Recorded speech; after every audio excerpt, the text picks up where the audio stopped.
Y entonces el Espíritu Santo me dice, así no habla un siervo de Dios.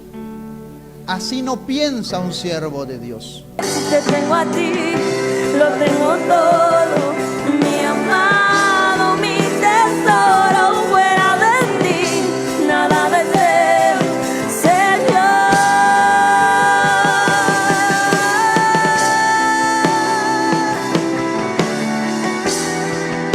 Cuando hablamos de criticar es básicamente observar algo y hablar de lo que observamos, pero hay dos tipos de críticas. Está la crítica positiva y la crítica negativa. La crítica positiva se llama amonestación. ¿Cómo se llama la crítica positiva? ¿Qué es amonestar? Amonestar es cuando ves el error de alguien, vas y se lo dices con el propósito, con el fin de que esa persona mejore, ¿no? Esa persona se construya, esa persona crezca. Tú quieres que esa persona mejore, entonces te acercas y le hablas con la intención de que esa persona se supere a sí misma. Puede ser un aspecto físico, un aspecto externo, un aspecto de su conducta, vocabulario. Una vez un hermano me dijo, pastor, ¿usted tiene problemas con su suegra? Me dice.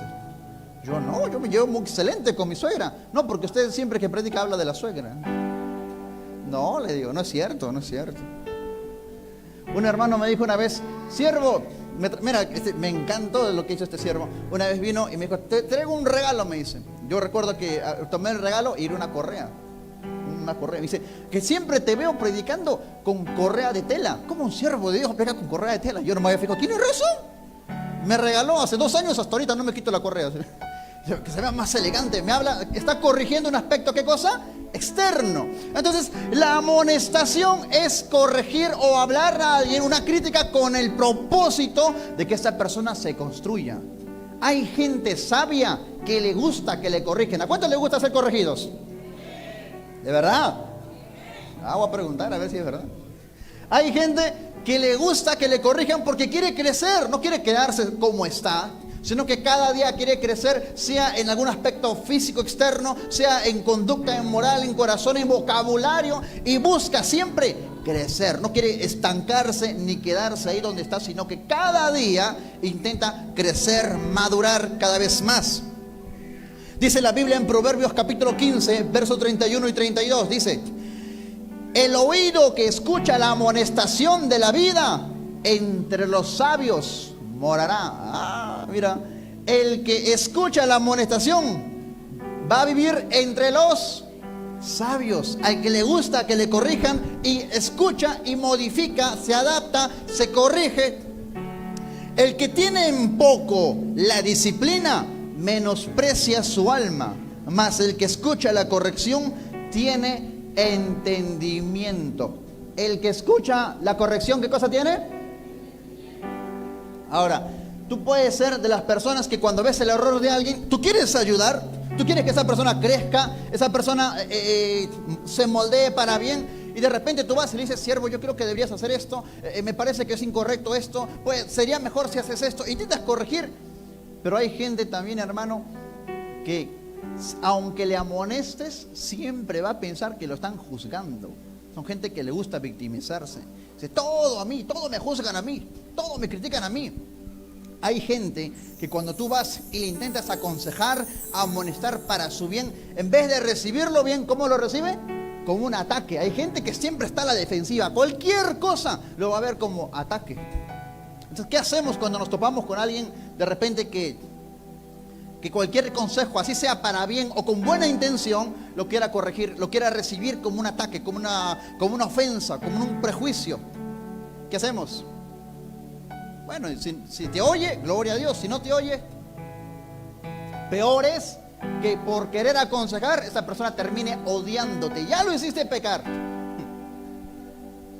Entonces, está la crítica positiva, que es la amonestación, y está la crítica negativa, que se llama murmuración. ¿Cómo se llama la crítica negativa?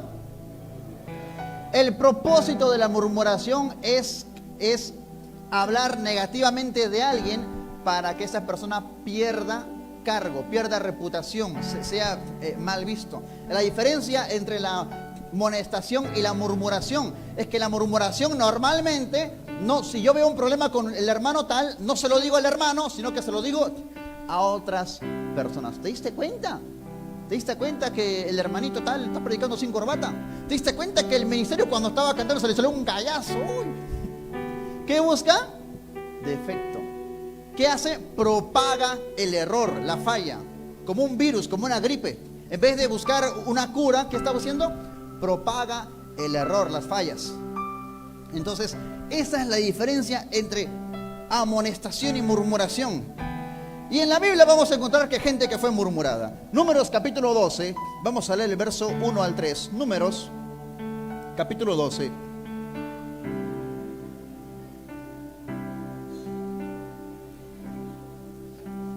Quiero hablarte de una de las personas más famosas que fue murmurada, que fue Moisés. Dice la palabra de Dios, Números capítulo 12, verso 1 al 3. Dice: María y Aarón hablaron contra Moisés a causa de la mujer cusita que había tomado, porque él había tomado mujer cusita. Y dijeron: ¿solamente por Moisés ha hablado Jehová? ¿No ha hablado también por nosotros? Y lo oyó, ¿quién escuchó? Jehová. Y aquel varón Moisés era muy manso, más que todos los hombres que había sobre la tierra. Dice la palabra de Dios. Tú sabes, dice que, Moisés sale de Egipto y habita en la tierra de Madián. Estando en Madián, él conoce a una madianita llamada Séfora. Se casa con Séfora, la primera esposa, se casa con Séfora, tiene hijos. Mañana más tarde se le aparece Jehová en la zarza ardiente y le dice: Moisés, vas a regresar a Egipto y vas a liberar a mi pueblo. Dios le da la orden. Al día siguiente Moisés agarra a la esposa, agarra sus maletas, agarra a sus hijos y marcha a regresar a Egipto. En el camino, dice la Biblia, se le aparece Dios.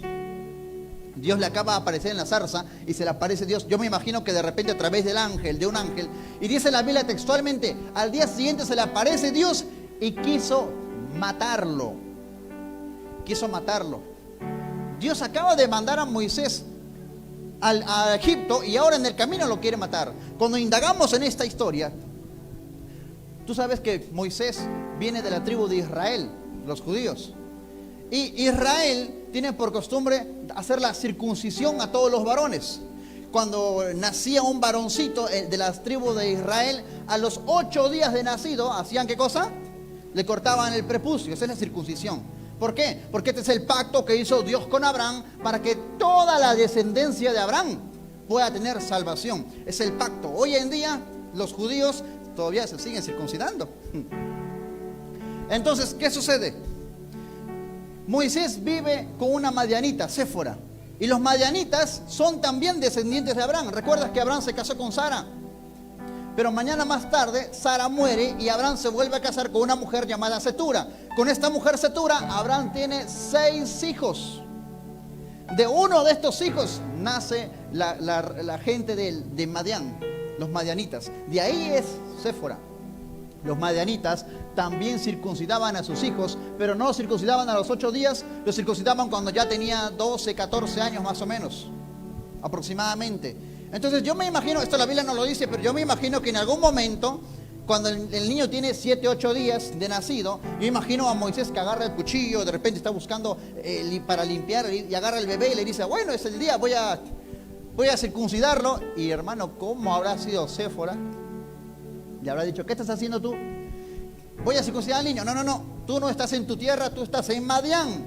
Yo soy madianita y acá circuncidamos cuando tienen 13, 14 años.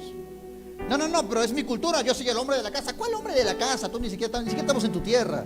Oye, ¿cómo habrá sido esta mujer brava, hermanos? ¿Cómo habrá sido esa discusión? Porque no creo que sea conversando, esa discusión. El punto es que Moisés termina cediendo y Moisés no circuncida a su hijo. Ahora Dios le llama a Moisés y le dice: ve a tierra de Egipto. Pero ¿cómo Moisés va a liderar lo que Dios le está dando al pueblo de Israel si ni siquiera él mismo? ¿Cómo va a decir: el pueblo obedezca los mandatos de Dios cuando él mismo no está cumpliendo al no circuncidar a su hijo? Esta es la razón, el motivo por el cual se aparece el ángel de Jehová e intenta matar al día siguiente a Moisés. La palabra de Dios dice que cuando sucede esto, Séfora rápidamente agarra al niño. Cuando circuncidaban lo hacían con mucha limpieza, asepsia, con mucho cuidado y higiene. Pero como vio el ángel, rápidamente agarró una piedra afilada. La Biblia dice que agarra un pedernal y corta el prepucio del niño, aplicando ahí la circuncisión. Y le dice: a la verdad, Moisés, tú solamente eres mi esposo de sangre. En otras palabras, tú solamente eres mi esposo a causa de los hijos. Nada más, no quiero saber nada de ti. Oye, hermanos, esa chica era bien brava. ¿Cómo habrá sido la vida íntima, el matrimonio de Moisés? No sabemos. Pasan los años, el pueblo de Israel es liberado. Moisés ahora vive. No sabemos qué pasó con Séfora. No sabemos si murió, si envejeció, si se divorciaron. No sabemos. El punto es que en algún momento Moisés se vuelve a casar con una mujer. ¿Cómo se llama la mujer? No, la mujer no se llama Cusita. La Biblia no menciona el nombre. Solamente que el lugar era de Cus. De ahí viene el término Cusita. Por ejemplo, nosotros estamos acá en Santa Anita. ¿Cuál es el gentilicio?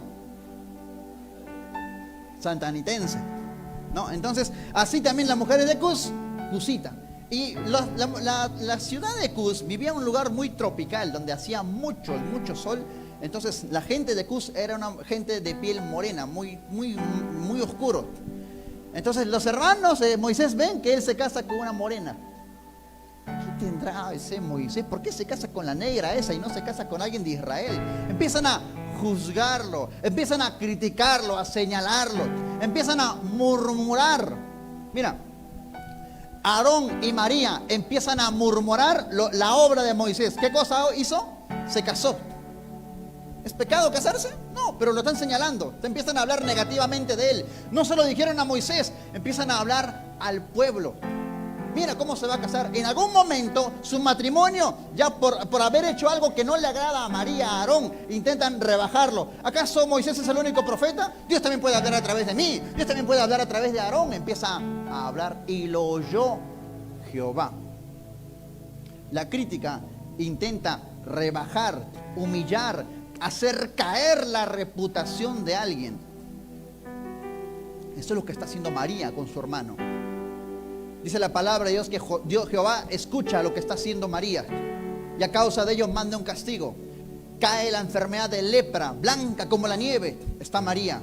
Y durante 7 días tiene que ser expulsada para que pueda ser perdonada y limpiada. Esto lo causó la murmuración. ¿Qué cosa lo causó? Hermano, tengamos cuidado cuando estás murmurando.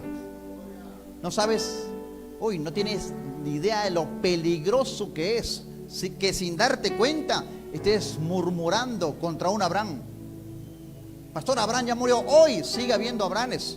¿Cuál fue la promesa que Dios le dio a Abraham? Al que te bendiga, yo le. Y al que te maldiga. Maldecir no es, pastor, yo nunca le he dicho maldito seas a alguien. No, maldecir es desearle a alguien que le vaya mal. Ojalá, no sé, hay un apagón. Ojalá, no sé, la suegra le visite. Desearle algo malo a alguien, ¿qué cosa? Es maldecir. Si tú le estás deseando algo a alguien, lo has hecho alguna vez, eso es maldecir, el sinónimo. No tienes que decir maldito para maldecir. Basta con desearle que le vaya mal, que quiebre, que se enferme, que sea dañado de alguna otra manera. Y ten cuidado, hermano, con maldecir a algún Abraham. ¿Cuándo podemos decir gloria a Dios? Dale fuertes palmas al Señor.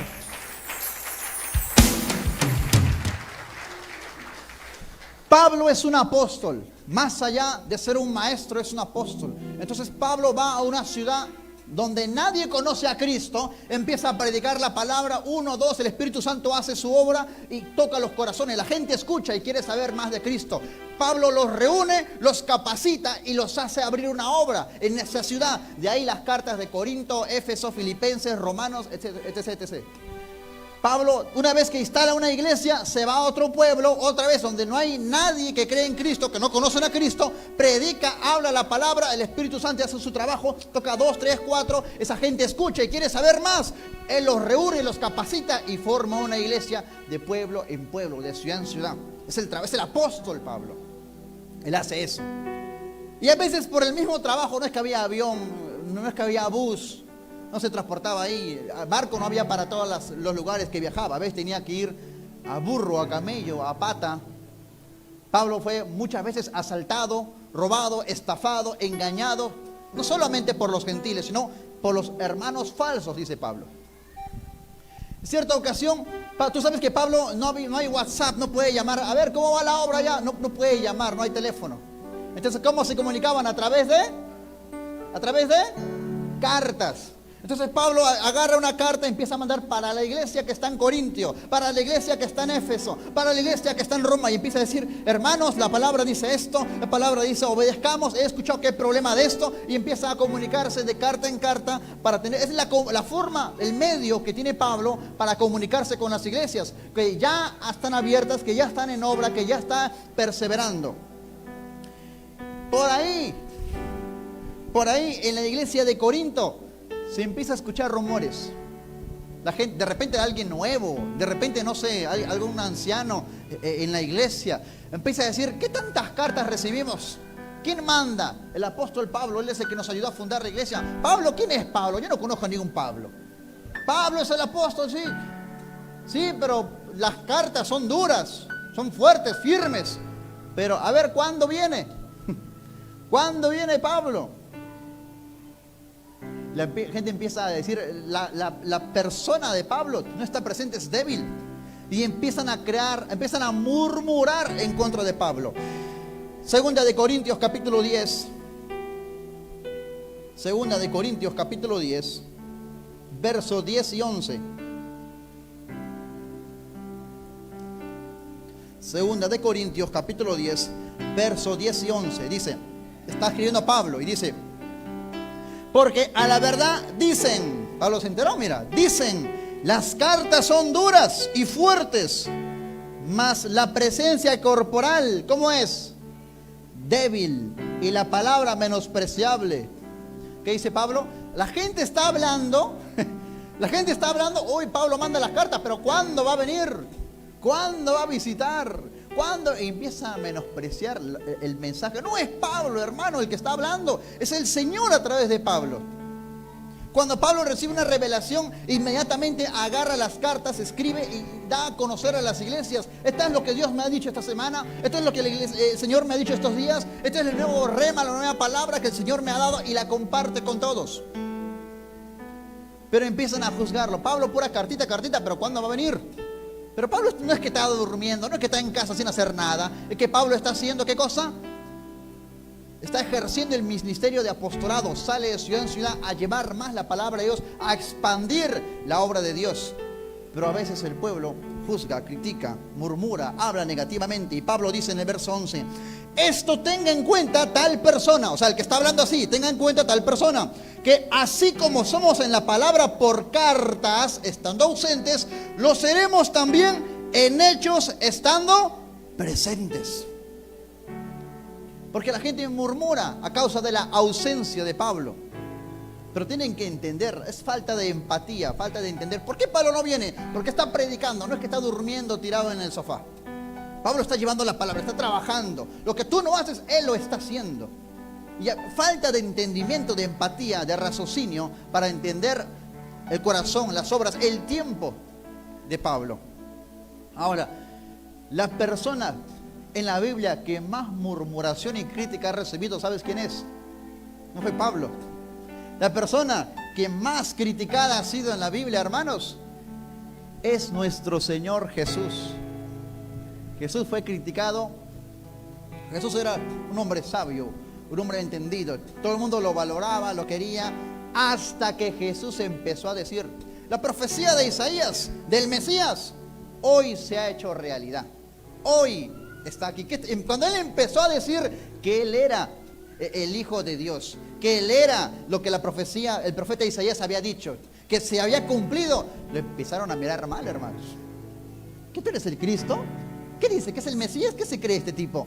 ¿Cómo va a ser el Mesías? Empezaron a señalarlo, a murmurar, a verlo de una manera despectiva, empezaron a criticarlo.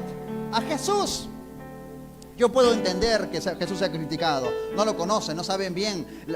Los sacerdotes, los fariseos criticaban a Jesús. Yo lo puedo entender. Lo que no entiendo y lo que me da mucha pena es que no solamente la gente que no lo conoce lo criticaba, sino también la gente que lo conocía lo criticaba. gente que había pasado años con Jesús. Dice la Biblia en el libro de Juan capítulo 7, Juan capítulo 7, verso 3 al 5. Jesús fue golpeado no solo externamente, sino también íntimamente, con la indiferencia y la crítica de su entorno más cercano. Primer punto, su familia. Juan 7, 3 al 5 dice: y le dijeron sus hermanos: sal de aquí y vete a Judea, para que también tus discípulos vean la obra que haces, porque ninguno que procura darse a conocer hace algo en secreto. Si estas cosas haces, manifiéstate al mundo, porque ni aun sus hermanos, ¿qué dice? Ni aun sus hermanos, cuando Jesús empezaba a decir: yo soy el Cristo. ¿Tú eres el Cristo? Anda, fe, a ver tu milagro. Pues, ¿tú eres el Cristo? ¿Qué es acá? No se supone que tienes que ir a liberar al pueblo. Eso dice la profecía, que vas a dar liberación. Anda, ¿qué haces acá? Estás acá, pierdes tu tiempo. ¿Cómo te van a conocer como Cristo si no sales de la casa? ¡Fuera de acá! Su propia familia, sus propios hermanos, que dice, no creían que Jesús era el Hijo de Dios. No creían que Jesús era el Mesías. Es una pena. No solamente sus hermanos, sino también sus vecinos. Mateo capítulo 13, verso 54.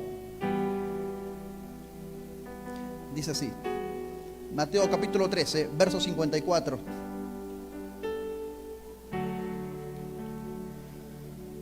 Y venido a su tierra, a Nazaret, les enseñaba en la sinagoga de ellos, de tal manera que se maravillaban y decían: ¿de dónde tiene esta sabiduría y estos milagros? ¿No es este el hijo del carpintero? ¿No se llama su madre María y sus hermanos Jacobo, José, Simón y Judas? ¿No están todas sus hermanas con nosotros? ¿De dónde pues tiene todas estas cosas? Y se escandalizaban de él. Pero Jesús les dijo: no hay profeta sin honra, sino en su propia tierra y en su casa. Y no hizo allí muchos milagros, ¿a causa de qué? De la incredulidad de ellos. Jesús llega a su pueblo, a Nazaret, donde él creció. No nació, pero creció ahí. Entonces lo ven más o menos desde que empezó a caminar en Nazaret. Empezó a ser un jovencito, un niño, un puberto, un adolescente. Muchos años empezó a vivir ahí. No había internet, así que Jesús no estaba encerrado en casa.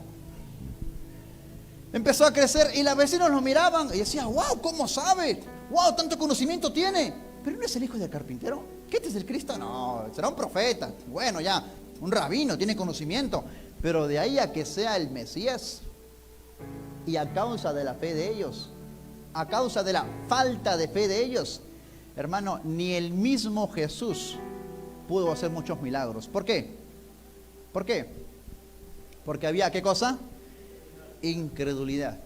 Dile a la persona que tienes confianza al lado, dile: no vaya a ser que por incrédulo te quedes sin tu milagro. Dile: no vaya a ser que por incrédulo te quedes sin milagro. ¿Cuánto podemos dar fuertes palmas al Señor?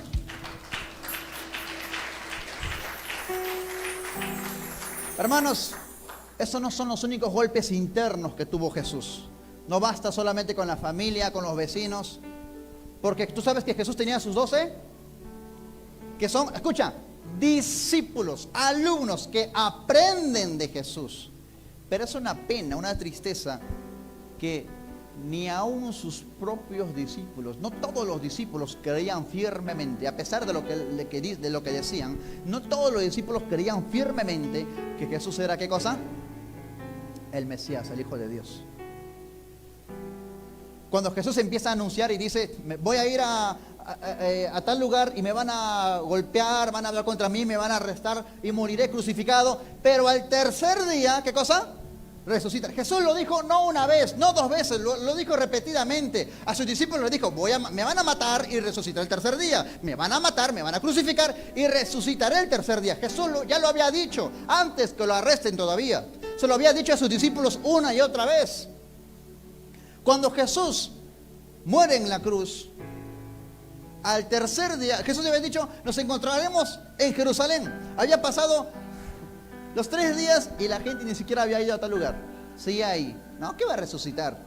Cuando las mujeres van a ver ahí al sepulcro y lo encuentran vacío, y regresan a anunciar. ¿Qué dijeron los discípulos? Los discípulos, ¿qué dijeron? No, ¿cómo no está? No, a ver, vamos. Y empezaron a correr. Pedro fue corriendo a ver si que era verdad o mentira. ¿Cómo va a resucitar? Pero si no, eso lo dijo siempre. Solo dijo, sí. Pero del dicho al hecho, de decirlo, sí, amén, lo creo. Pero en el momento, creo en la palabra, Dios sana, amén, Dios sana. Pero en el momento que estás a punto de recibir tu milagro, empieza a nacer una raíz de duda en tu corazón. Y lo que pudo ya haber sido una enfermedad erradicada, sigue siendo una enfermedad en nuestros corazones, en nuestra vida, en nuestra salud. Sabemos, si sabes por qué dudas.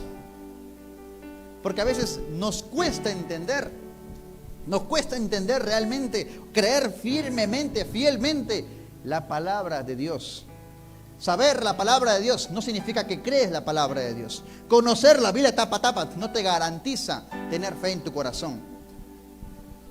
No solamente los discípulos no creían en Él. ¿Por qué Judas lo entrega? Porque Judas no creía que Jesús era el Mesías. Judas pensaba, bueno, es un rabino. Cuando yo me pongo a investigar a Judas en la Biblia, en ningún momento Judas reconoce a Jesús como el Cristo, como el Mesías. En ningún momento siquiera lo llama mi Señor, como lo llamaban los discípulos. ¿Cómo lo llamaba Judas a Jesús? Rabí. ¿Qué significa rabí? Maestro. O sea, alguien que sabe más que yo, nada más. Judas decía internamente, bueno, sí, el tipo sabe, puede ser un rabino, pero de ahí a que sea mi Señor, alguien superior a mí, de ahí a que sea el Cristo, es otra cosa. Judas nunca, cuando va y le da un beso a Jesús, cuando lo entrega, salve rabí, pero en ningún momento, ¿qué cosa? Lo reconoce de otra manera. Cuando Tomás escucha que Jesús resucitó, ¿qué dice Tomás? Que Tomás, uno de los 12, ¿qué dice? ¿Cómo va a resucitar? Lo hemos visto, estamos viajando, apareció a nuestro lado y desapareció. No. Si yo no atravieso mi dedo sobre sus manos, sobre su costado, no creeré. Y en ese momento aparece Jesús y ¿qué dice? Shalom a vosotros, paz a vosotros. ¿Qué intento decirte, hermano, hermana? Ni el mismo Jesús tenía sus propias gente cercana. No todos al 100% creían firmemente que Jesús era el Cristo. Pero hoy sabemos que Jesús es el Cristo. ¿Cuántos decimos gloria a Dios? Dale palmas al Señor. Moisés fue criticado por su entorno.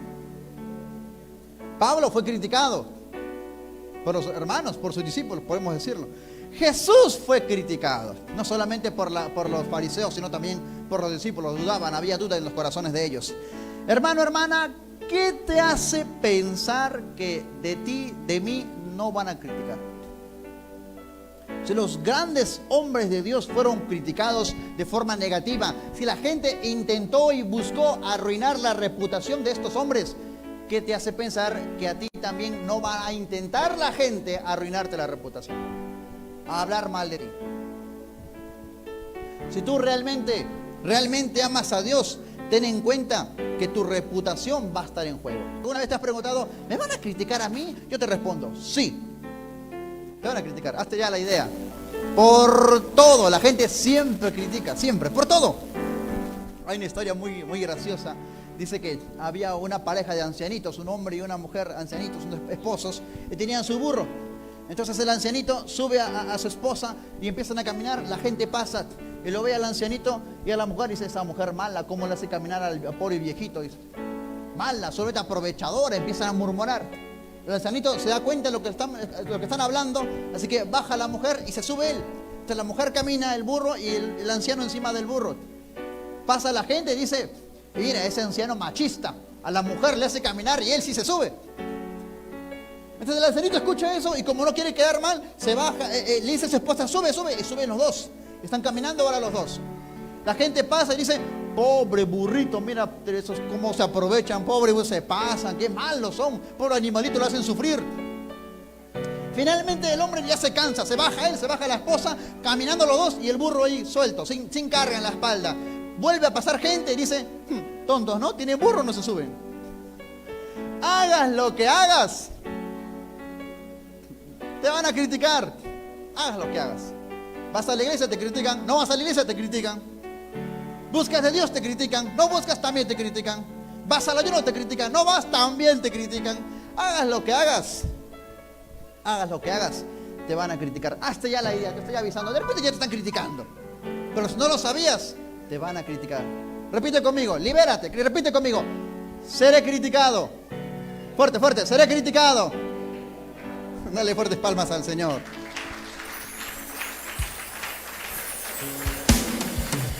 No, pastor, de mí nadie habla. De mí nadie me critica. Que yo me entere que alguien esté criticándome, no sabe lo que voy a hacer. A mí no me conocen. Hermano, no todas las batallas valen la pena pelear. No todas las batallas valen la pena. Hay discusiones que cuando te enteras que alguien te critica, da ganas de responder al toque. Parece urgente, pero en realidad es tu orgullo hablando que quiere callarle la boca al otro. Es tu orgullo, es tu ego. No eres tú. Ganar no significa el que grita más, no significa el último que habla. A veces la verdadera victoria no es discutir. La verdadera victoria a veces es quedarse callado. No todas las críticas merecen tu tiempo. No todas las críticas merecen tu réplica. Más valioso que ganar es tener paz. Proverbios capítulo 19, verso 11. Mira lo que dice el Señor. Proverbios capítulo 19, verso 11. El Señor, mira lo que dice el Dios que le dio sabiduría a este hombre. Proverbios 19, 11 dice: la cordura del hombre detiene su furor, y su honra, escucha, la honra es pasar por alto, ¿qué cosa? Pasar por alto, ¿qué cosa? La ofensa, ignorar. Deja que hablen. No, pastor, yo tengo que callar la boca. Déjalo que hablen. Ahora, si tú eres el que está criticando, ahí tenemos problemas. Si tú eres el que está hablando, porque la crítica básicamente es ver el defecto de alguien y publicarlo, propagarlo, infectarlo. La crítica, hermanos, es cuando hablas mal de alguien, pero hacia abajo. Te explico. Si yo veo que un ministro comete una falta, una falla, y le puedo hablar a él, o le puedo hablar a su pastor, o a alguien, un líder, alguien que le pueda amonestar para que se corrija. De repente no, yo me enteré que tal hermano están hablando así, o que tal hermano cometió este error, entonces yo le puedo decir a su pastor, a su líder, a alguien superior, para que lo discipline, lo corrija o lo amoneste de alguna manera. Esa es la amonestación. ¿Cuál es la crítica? Cuando en vez de decirle a alguien superior, le digo a alguien inferior, a los hermanos de la iglesia. Oye, ese hermano vale tu iglesia, ¿no? Ten cuidado porque él es así, van a escuchar en contado ya. Empiezas a propagar a gente que no lo puede corregir, gente que no lo puede amonestar, gente que no tiene la autoridad para corregir. Lo que estás haciendo, ellos no van a hacer nada al respecto. Lo que tú estás haciendo es propagar un chisme. Eso es murmuración. Propagar un defecto, un error. Eso es, hermanos, la murmuración, la crítica negativa. Cuando Goliat muere, Saúl amaba a David, lo quería mucho. La Biblia dice, Saúl quería a David. Hasta le mandó una carta a Isaí: Isaí, por favor, que tu hijo no regrese a tu casa, que se quede conmigo, no importa, le daré un cuartito ahí en el palacio. Y le dice, no regrese a tu casa, quédate conmigo. Saúl quería mucho a David, lo quería mucho, bastante.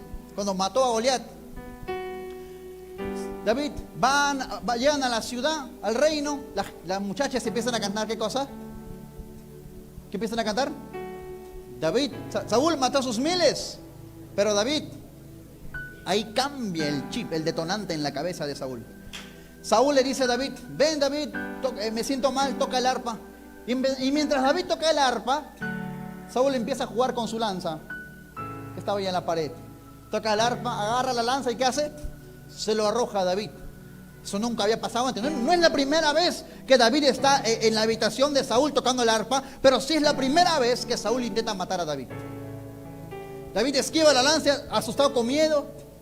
Perdón, David, es el diablo. Sí, mi mano agarró. David asustado se va.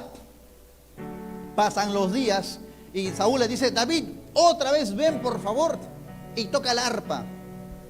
David, dice el rey que vayas a su habitación y que toques el arpa. Si yo soy David, yo le digo: dile que se busque otro arpista. Dile que mi arpa se rompió, se malogró, no puedo ir. No, que tú no sabes lo que ha hecho el rey. El otro día casi... David, no hay un versículo que diga que David empezó a hablar mal del rey. A nadie fue con el chisme: uy, mira, te cuento la última, lo que el rey está haciendo. Cuidado cuando le lleves la comida, cuidado cuando vayas a hablar con el rey, porque mío, loco está el diablo, agarra su mano. David no murmuró contra su rey, a pesar de la falta de él, sino que fue a tocar por segunda vez. Bueno, no era la segunda vez, pero fue después del accidente de la lanza. Y cuando estuvo ahí, Saúl otra vez, 2 veces el mismo día, agarró 2 lanzas y se las arrojó contra David.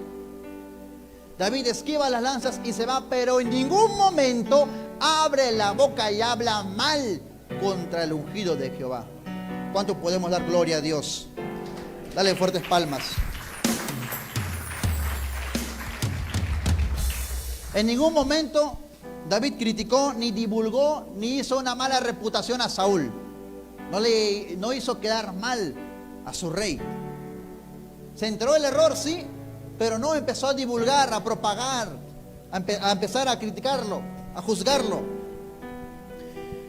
El que critica, hermanos, el que murmura, se pone en papel de juez, y a veces la crítica, hablar mal de alguien, a veces la raíz del por qué hablas mal de alguien, la raíz, a veces son los celos, la envidia.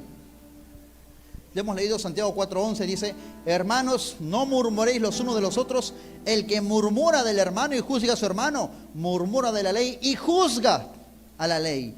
Pero si tú juzgas a la ley, no eres sacerdote de la ley, sino juez. El que juzga será juzgado. El que juzga, ¿qué cosa será? Juzgado. Uy, ten mucho cuidado. La Biblia dice en Mateo capítulo 7, verso 1 y 2: con la misma vara que medís serás, con la misma, no con otra. Así como juzgas, si tú juzgas a alguien porque no ora, no ayuna, tú también serás juzgado así. Si juzgas a alguien por su pecado, tú también serás juzgado de la misma manera. Hermanos, la crítica, el que critica negativamente, se pone en papel de juez. Dile a la persona que está a tu lado, dile: ¿quién te ha nombrado juez? Dile: ¿quién te ha nombrado juez? Y el que critica observa todo. Si usa o no la Biblia, hoy está predicando pero con una tablet o un iPad, como yo está la Biblia tradicional, y juzgan de todo: la ropa, el zapato, la vestimenta, la expresión, si su familia viene o no viene, todo juzga, todo. Y muchas veces nos olvidamos. Mira, si tú le buscas a alguien el defecto, le vas a encontrar. Sea quien sea tu esposo, tu esposa, tu novia, tu papá, tu mamá, sea quien sea, aún tus hijos, le vas a encontrar las fallas, el error. ¿Sabes por qué? Porque los siervos de Dios, aún los hermanos, somos un modelo en proceso. ¿Qué cosa somos? A veces pensamos que el que está predicando, el que está alabando, el que está dirigiendo, el ministro de alabanza, es un modelo terminado. ¡Wow! ¡Qué santo! Bueno, tiene sus batallas, tiene sus luchas internas.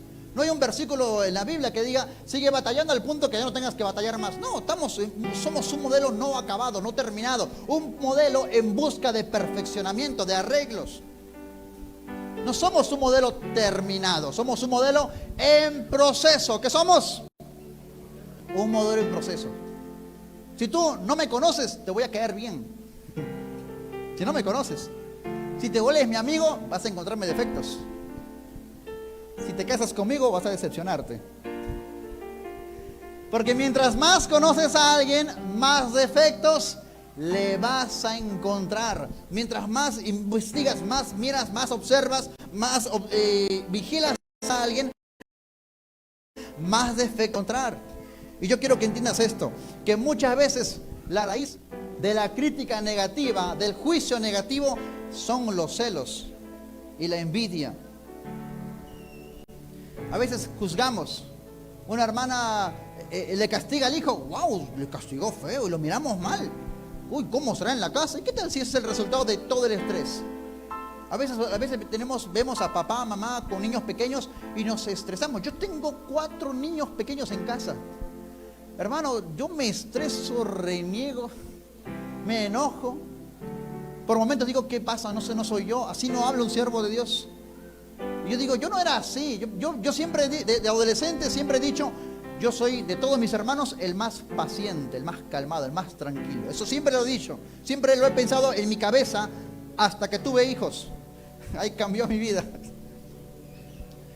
No juzgues a alguien con hijos pequeños si está estresado, porque tú no tienes hijos pequeños. No estás en sus zapatos. Hoy ten 2, 3 hijos pequeños.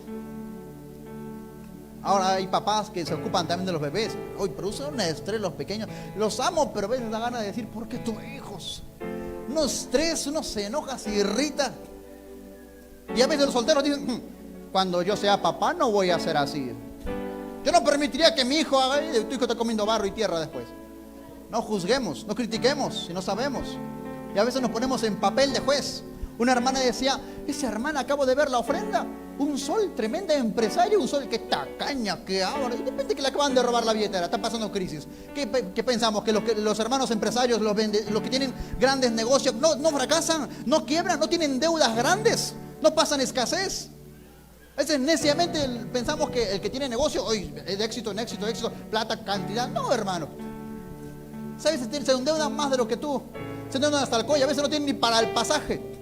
Y a veces nos ponemos en papel de jueces, nos ponemos en papel de criticar, de señalar, cuando no sabemos el panorama completo.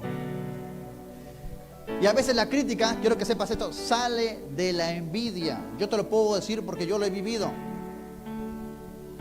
Mira, yo te voy a contar algo, pero no estén contando, que se queda acá nomás. ¿Cuándo habrá sido? Hace poco menos de un año. Recuerdo que había venido a casa de mi mamá. Y mi mamá me dice, ¿me puedes hacer un favor? Quiero ir con tu hermana a comprar un par de zapatillas. Ah, bueno, tomé el carro de mi hermana. Y dije, claro, yo tengo brevete, yo puedo ser de chofer, no hay problema. Tomo el auto y llevo a mi hermana y a mi mamá. Estamos yendo y yo pensé que iríamos a Gamarra. Me dice, no, acá no va en el mall porque está muy lejos de Gamarra. Bueno, ya, vamos al mall. Entonces, digo, ¿dónde va a comprar? Y se mete a una tienda, una galería, y preguntando los precios, una zapatilla sencilla, tranquila, ¿no? Solamente de marca nomás. Estaba 200, 250. Yo digo, pues en mi cabeza digo, uy, ya fue, no, esto no va a comprar. Yo pensé que íbamos a ir a Totus, ¿no? Ahí está más barato. Vamos a ir a Ripley, está más barato, ¿eh? Entonces mi hermana dice, yo deseo esto, y mi mamá dice, está bien, ya lo compro. Yo digo, ¿qué lo vas a comprar? Mamá, cuando yo era soltero antes de casarme, mis zapatillas eran de 30, 40 soles. Y a mi hermana le vas a comprar unas zapatillas de no se vale. Y yo empiezo a decir a mi hermana, le miro pues, y ya no le miro normal, ya le estoy mirando con cólera. No se vale, no es justo. Y después le digo, bueno, ya nos vamos a la casa. Digo, no, bueno, vámonos. Y mi hermana dice, no, que necesito otro par de zapatos también para esta situación. Ah, ya, bueno, vamos. Digo, ¿qué le vas a que tiene más plata, mamá? Uy, qué sangrona mi hermana. Digo, ¿cómo le saca? Y cuando empiezo a darme cuenta, a mi hermana le estoy teniendo cólera. A mi hermana le tengo cólera ya. Ya le estoy hablando mal, ya no le hablo bonito. Cualquier cosa que le hablo ya como si fuera mi enemiga. Le empiezo a juzgar. Hoy tú eres bien sangrona, tú eres peor que tal persona, tú sacas plata, uy, el día que te casas, ¿cómo serás con tu marido? Y empiezo a juzgar, empiezo a criticar de forma negativa. Empiezo a ver mal. Y llegamos a la casa, mi mamá me pide ayuda, y yo le digo, ¿yo por qué te voy a ayudar? Dile que te ayude pues mi hermana, la bendecida. Ella, la dichosa, ella que te ayude, ¿yo por qué te voy a ayudar? Y entonces el Espíritu Santo me dice, así no habla un siervo de Dios. Así no piensa un siervo de Dios. ¿Y dónde está la honra que te mando yo? Honrarás a tu padre y tu madre. ¿Y dónde está el alegrarte cuando otro es más bendecido que tú? Y hermano, yo me quedo en cuenta y digo, tienes razón, estoy actuando como los hermanos de José, que no le pueden hablar a su hermano en paz. Todo lo que le habla con cólera, no pueden hablarle tranquilo ya. Y cuando me doy cuenta, yo estoy como los hermanos de José. Yo digo, ¿y por qué estoy así? Yo no soy así. ¿Por qué ahora le estoy como teniendo cólera a mi hermana? Es por celos. Hermano, si alguien te está criticando, es porque tú eres tierra deseable. ¿Cuántos podemos dar fuertes palmas al Señor? Eres tierra deseable. El que critica negativamente, no tiene la presencia de Dios. No tiene. Porque el que tiene la presencia de Dios, cuando ve a su hermano bendecido, se goza, se alegra. No se amarga, no se irrita, no se enoja. Si tú estás enfermo y tu hermano está enfermo y se sana a él, te alegras, qué bueno. No dices, eso debería ser para mí.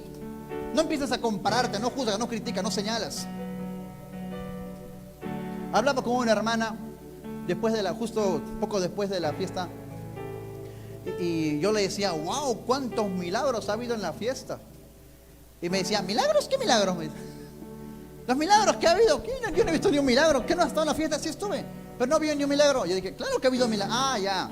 Es que tú estás hablando de los milagros, pues, externos. Tú quieres que un paralítico se levante. Tú quieres que le crezca el pie a alguien. Eso, tú quieres ver el milagro. Pero hay milagros que han ocurrido en la fiesta que tú no has visto. Tumores que han desaparecido, riñones que se han desinflamado, hígados que se han curado, corazones que se han recuperado. ¿Qué quieres? ¿Que el hombre abra su intestino y te diga, mira, ya no está el tumor? No se puede, pues. Ha habido milagros, pero hay gente, en la fiesta, la presencia de Dios se manifiesta. Hay gente que fue sanada, hay gente que se quedó dormida. A la misma presencia de Dios le provocó sueño a alguno y al otro le provocó un milagro en su vida. Es la misma presencia de Dios, no es otra. Y a veces desvaloramos, nos engañamos, nos disgustamos a causa de los celos, la envidia. Yo te pregunto en esta hora, ¿tienes la presencia de Dios? Pregúntale al hermano que está a tu lado, dile, ¿tienes la presencia de Dios? Si Dios le bendice, ¿quieres saber cómo? Si Dios le bendice a alguien que no ayuna como tú, que no lo busca como tú, lo bendice más que a ti, ¿cómo te sientes? ¿Te alegras? ¿Te gozas? ¿O te parece injusto? Porque la verdad es injusto. Es injusto, no se vale. Señor, yo llevo más tiempo, yo sí ayuno, ese no ayuna. Yo sí congrego, yo sí te busco. Yo sí vengo el sábado, no como ese que nunca viene el sábado. Señor, yo sí te busco. Y a él lo bendices más que a mí. No, no se vale. No es justo. Pero ¿sabes qué?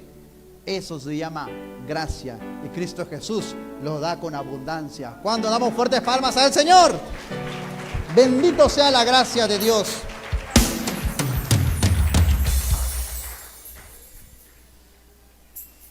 Yo me alegro mucho. He aprendido, porque no es que nací así, aprendí a alegrarme bastante cuando veo que un hermano que ya no venía a la iglesia por pecado, vuelve a la iglesia. Me alegro mucho. Intento acercarme, ¿no? Hola, qué bueno verte. Intento saludar. No digo que como ese pecador se atreve a pisar lugar santo, que se quite los zapatos. No lo juzgo, no lo critico, no señalo. Y me alegro si rápidamente busca la presencia y se le asciende un cargo, un deber. ¡Qué bueno! Está buscando más al Señor. ¡Qué bueno! El Señor nos está dando un trabajo, está sembrando y tendrá su respectiva cosecha. Pero a veces nos cansamos, nos irritamos, empezamos a llenarnos de envidia. Es ridículo y patético criticar a alguien que está de tu lado. Es absurdo criticar a alguien que está contigo, porque tu enemigo no es tu hermano, no es la persona, aunque no se lo merezca, puede tener el favor y la gracia de Dios. Es ridículo criticar a alguien que está contigo, supuestamente luchando contra Satanás, cuando tú en realidad estás luchando contigo mismo y con tu hermano, en vez de luchar contra Satanás. Cuando en un país no hay guerra, entre ellos pelean, entre ciudades, distritos, provincias. Pero cuando hay guerra, cuando hay un enemigo en común, todos se unen. Dice que en la Segunda Guerra Mundial había horarios. Primero comían los soldados de piel blanca, luego comían los soldados de piel negra. Luego había baño para soldados de piel blanca, había baño para soldados de piel negra, y ahí estaban. Aún había racismo. Pero a la hora de la guerra, a la hora de la batalla, no les importaba si su amigo, su colega era blanco o negro. ¿Por qué? Porque los unían un factor, un solo enemigo. Y tú tienes que recordar que tu enemigo no es tu hermano, sino es Satanás. Tenemos un enemigo en común y sin darnos cuenta está manipulando, tratando de controlar nuestra conducta, vocabulario, aún nuestra mente.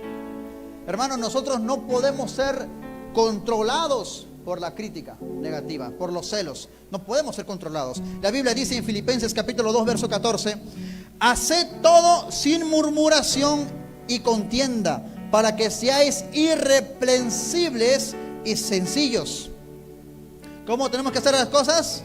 Sin contienda y sin murmuración. Ahora yo te pregunto, ¿es bueno que nos critiquen, sí o no?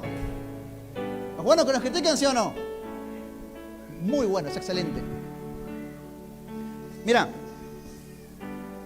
si nadie te ve como enemigo, si nadie te ve como una amenaza, si nadie te ve como una competencia, significa que no eres importante. Si nadie te critica, no eres importante. Si nadie habla mal de ti a tus espaldas, significa que no eres sobresaliente, no eres relevante. Si alguien quiere aprovecharse de ti por algo que tú tienes o algo que solo tú puedes hacer, significa que tienes valor. Para esa persona tienes un valor. Si alguien intenta imitarte, tienes carisma y eres un ejemplo, eres influencia. Si alguien quiere rebajarte, hacerte caer tu reputación, humillarte, significa que esa persona te ve por encima. Escucha, esa persona te ve por encima. No significa que no lo esté, significa que te ve así. Te explico. Saúl es el rey. David es solo un soldadito que ahora por sus hazañas militares es capitán. David es capitán. Saúl es el rey. ¿Cuál es el cargo más alto? ¿Cuál es el cargo más alto? ¿Cuál es más importante? El rey. Pero el rey debería alegrarse de tener a David. Este es mi muchacho, este es mi siervo. A donde lo mande a pelear, vence, vence, vence. Es como tener a Messi de tu lado. Dice el rey, en vez de alegrarse, dice, no puede ser. Rey, David es menos que tú. Pero para Saúl, David es más que él. Por eso como sea lo quiere ver muerto. Por eso como si el enemigo no lo mata, por último mis hombres no lo matan, yo mismo lo mato. Y Saúl intenta matarlo. David no es más que el rey, pero ante los ojos de Saúl, David es más que él. ¿Sabes por qué? Porque Saúl sabía que David estaba con el Dios Todopoderoso. Tú y yo estamos con el Dios Todopoderoso. Si lo crees, dale fuertes palmas al Señor.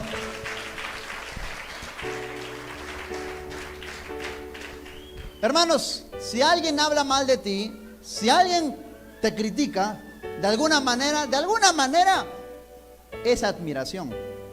De alguna manera esa persona invierte su tiempo en ti. De alguna manera esa persona que está hablando mal de ti, te está observando, te está admirando. No lo mires como que están rajando de mí, no. Míralo como que estoy haciendo las cosas bien. Ahora, si tú no quieres ser criticado, si tú no, pastor, yo quiero caerle bien a todo el mundo, no me gusta que la gente hable mal de ti. Hermano, es imposible. Si Dios no te convierte en billete, dile, Señor, quiero caerle bien al mundo. ¿Qué vas a hacer? Dile, Señor, que te lleve de una vez. Porque no hay muerto malo, ¿no? Todos los muertos son buenos. Ahí sí todo el mundo era una buena persona. Hasta el delincuente, ¿no? Sí, nunca salía de su casa. Todos los muertos son buenos. ¿Quieres que todo el mundo hable mal de ti? Dile al Señor que te lleve de una vez. Ahí sí, hermanos, todos van a hablar bonito de ti. Pero si tú quieres, por así decirlo, buscar a un culpable de que, ¿por qué me critican? El culpable está en Mateo capítulo 10, verso 22. ¿Sabes quién es el culpable de que nos señalen, hasta nos odien? Nuestro Señor Jesús. Dice Mateo 10, 22. Y seréis aborrecidos de todos. ¿Por causa de qué? ¿Por causa de qué? De mi nombre. Mas el que persevere hasta el fin, este será salvo. Si tú has decidido seguir a Cristo, ten por seguro que van a hablar negativamente de ti. Ponte de pie, por favor.